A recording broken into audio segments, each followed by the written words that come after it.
دوسری جماعت کروانا کیسا ہے اگر پہلی جماعت رہ جائے تو؟ اس پہ میرا کلپ بھی چڑھا ہوا ہے دوسری جماعت کے بارے میں. دوسری جماعت آپ یہ لکھتے ہیں دوسری جماعت کروانا انجینئر مدنی مرزا کھل جائے گا.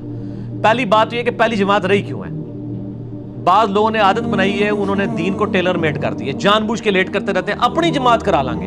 اور یہ زیادہ مسئلہ اہل حدیث کے یہاں پایا جاتا ہے کہ وہ دو دو تین تین جماعتیں کروا رہے ہوتے ہیں، مین جماعت کو چھوڑ رہے. اس لیے عرب ملکوں میں آپ دیکھیں جماعتوں پہ جماعتیں ہو رہی تھیں اور لوگ یہاں فخریہ بتا رہے ہوتے ہیں اتنے جماعتیں بہت ہوتی ہیں. غلط ہو رہا ہے، وہ جان بوجھ کے لیٹ کرتے ہیں نماز کو. ادھر بھی علماء ریلیکس کرتے ہیں تو یہاں بھی جماعتوں میں جماعتیں ہو رہی ہوتی. کبھی کبھار لیٹ ہو گیا علیحدہ بات، پھر یہاں پہ وہ شرارتیں بھی شروع ہو جاتی ہیں کہ وہ بعض لوگ امام کے پیچھے نہیں پڑھنا چاہ رہے ہوتے، بعد میں اپنی جماعت کراتے ہیں. دوسری طرف دیوبند ایکسٹریم پہ چلے گئے، وہ کہتے ہیں دوسری جماعت کرانا ہی گناہ ہے، غلط ہے. حالانکہ رائے ونڈ میں اتنی جماعتیں ہوتی ہیں، دوسری تیسری چوتھی ہو رہی ہوتی ہیں، کیوں غلط ہے؟ وہ کہتے ہیں نہیں وہ تو مسافر بھی ہوتے ہیں، حالانکہ اس میں مقیم بھی ہوتے ہیں. اچھا ان کو کہ مسافر کو آپ دوسری کروانے دیں گے اپنی مسجد میں آپ کے مسئلے پہ کھڑے ہو کے؟ نہ، وہ کہتے ہیں نہیں کروانے دیتے. تو وہ دوسری ایکسٹریم پہ ہے. بریلوی بہرحال اس میں ماڈریٹ ہے، اہل حدیث بھی ماڈریٹ ہیں، وہ کروانے دیتے ہیں، لیکن دوسری جماعت کا جواز ہے. صرف جامعہ ترمذی میں موجود ہے، ایک صحابی لیٹ آئے، آپ صلی اللہ علیہ وآلہ وسلم نے فرمایا، یہ صحیح سند کے ساتھ ہے، اس پہ امام ترمذی نے باب بھی باندھا ہے دوسری جماعت کے حوالے سے. تو آپ نے فرمایا کون ہے جو اپنے بھائی کے لیے قربانی کرے، یعنی کوئی شخص قربانی کرے کہ وہ اس کے پیچھے نفل نیت کر لے تاکہ اس کو جماعت کا ثواب مل جائے. تو ایک صحابی کھڑے ہوئے، بعض روایتوں میں آتا ہے کہ حضرت ابوبکر تھے رضی اللہ تعالیٰ عنہ علیہ السلام، انہوں نے پیچھے نفل نیت کی تاکہ اس کے فرض کا ثواب مل جائے. تو انہوں نے حالانکہ نماز پڑھی تھی پھر بھی انہوں نے پیچھے نیت کی، تو جس بیچارے کی ویسے ہی لیٹ ہوگی 2-3 کی، وہ تو ویسے ہی کرا سکتے ہیں، یہ تو اس سے بھی ورسٹ کیس تھا. لیکن اس کو روٹین نہ بنایا جائے، شرارت نہ بنایا جائے، اور جس مسجدوں میں ہو رہی ہے وہ اس کو شرارت سمجھے بھی نہ. وہ صرف ایتھیکلی روک سکتے ہیں، زبردستی نہیں روک سکتے، کیونکہ اس کا معاملہ انہوں نے خود اللہ کے ساتھ طے کرنا ہے. آپ نہیں کہہ سکتے تو نے شرارت کی ہے، یہ دل کی کیفیت کا معاملہ ہے. ٹھیک ہو گیا جی؟ پیار محبت سے سمجھائیں، لوگ سمجھیں گے تو دوسری جماعت کروانا جائز ہے.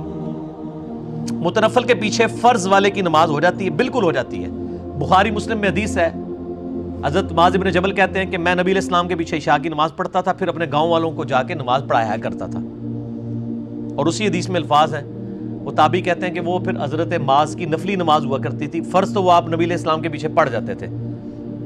اب دیکھیں وہ خود اپنا فرض پڑھ لیے ہیں اور دوسروں کو نفل اب جماعت کروا رہے ہیں اور پیچھے لوگ فرض پڑھ رہے ہیں.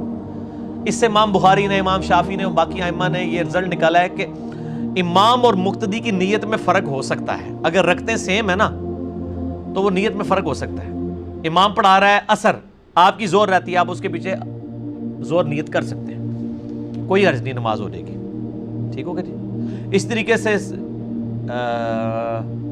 بخاری میں حدیث ہے، نبی علیہ السلام مسجد خیف میں، وہ جو منا کے اندر ہے، وہاں بیٹھے ہوئے تھے، نماز پڑھائی آپ نے، نماز پڑھ کے فارغ ہوئے تو دیکھا 2 بندے پیچھے بیٹھے. آپ نے کہا یہ کیوں بیٹھے ہوئے تم لوگ؟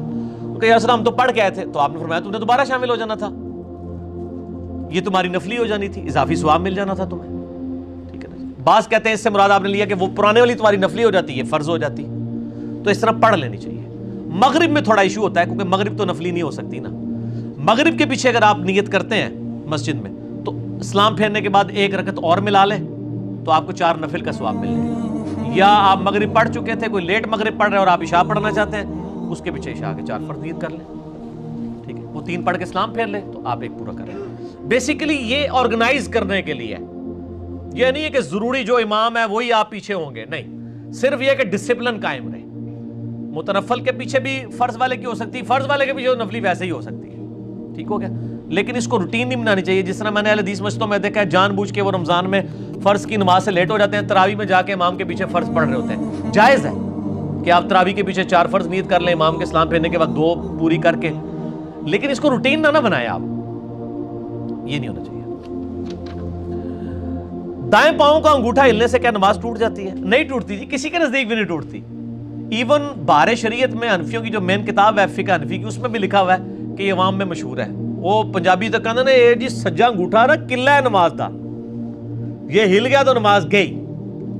ان سے پوچھے، صحیح بخاری میں حدیث ہے، عبداللہ ابن عباس کہتے ہیں کہ نبی صلی اللہ علیہ وآلہ وسلم تہجد کی نماز پڑھ رہے تھے, میں آپ کی بائیں طرف آ کے کھڑا ہو کے میں نے بھی پیچھے نیت کر لی, تو آپ نے یوں کان سے پکڑ کے مجھے دائیں طرف کر دیا, تو انگوٹھا تو ان کا ہل گیا تھا نا, تو ان کی نماز ٹوٹ گئی. اسی طریقے سے جو, اچھا یہ مسئلہ, اس میں ہم حنفیوں کا مذاق نہیں اڑا رہے, حنفی پبلک اس میں مجرم ہے, حنفی علماء کا یہ مسئلہ نہیں ہے. یہ کچھ ایسے جھوٹ ہیں جو فقہ حنفی میں بھی نہیں لکھے ہوئے ہیں اور ان کے قابو بھی نہیں آ رہے ہیں, لیکن پریکٹس اس کو حنفی پبلک ہی کر لی ہے. ٹھیک ہے جی. تو اسی طریقے سے اگر دو بندے اکٹھے نماز پڑھ رہے ہیں ساتھ ساتھ, تیسرا آ گیا ہے تو یا امام آگے ہوگا یا مفتی کو پیچھے, تو اس کا بھی انگوٹھا ہل جائے گا. تو انگوٹھا ہل جائے کوئی عرض نہیں ہے, سجدے میں پاؤں اٹھ جائیں جی نماز ٹوٹ جاتی, کوئی نہیں ٹوٹتی ہے. بس سجدے میں آپ کم از کم 3 تسبیحات کے برابر آپ کے 7 اعضاء سجدے میں لگ جانے چاہیے, 2 ہاتھ, 2 گھٹنے اور 2 پاؤں, انگلیاں مڑ کے, اور ایک یہ ماتھا, تو آپ کی نماز ہو جائے گی. اگر کسی کا پاؤں اٹھ گیا تو نیچے رکھ لیں, اٹھنے سے کچھ نہیں ہوگا, دونوں پاؤں بھی اٹھ جائے کوئی مسئلہ نہیں, نیچے رکھ لیں. اور یہ ایگریڈ اپون مسئلے ہیں میں آپ کو جو بتا رہا ہوں.